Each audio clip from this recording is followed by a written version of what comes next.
سلام درنو لیدونکو ستړي مشي. پاکستان کې د مسافرو وړونکي بس چپه کېدو 14 کسان وژلي دي. نور زیات په ویډیو کې وګورئ او چینل سره هم سبسکرایب کړئ.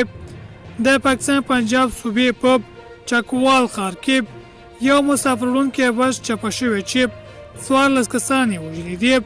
د ژغورنې چارواکي وایي پیښه یکشنبه د شپې داسې مهال رامنځته شوې چې دغه بس له اسلام آباد لاهور ته روان و.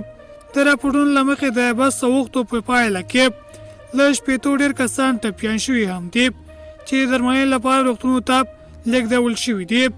د چکوال کمیسارۍ مرستیال قرارعین ملک ویلي په وینا بس د یکشنبې شپه شاوخوا 9 بجې له اسلام آباد لاهور ته روان و چې فریګونو یې کار پرېښی و او له کنټرول وتلی دی.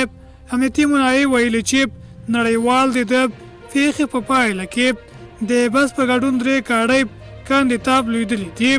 ښاغلي ملک وایي د بس او دغو ګاډۍ ترمنځ رامنځته شوې پیښه له 80 زیات مسافر اغېزمن شوي دي. د نوموړي په خبره د بس چلوونکي په ګډون 14 کسان په ځای پر ځای وژل شوي دي او له 4 زیات کسان پکې ټپیان شوي دي. هغه همداراز زیاته کړې چې تر اوسه 12 کسان مړي خپلو کورونو ته سپارل شوي او 2 نور وژل شوي. د هویت پېژندلو لپاره پلټنې روانې دي.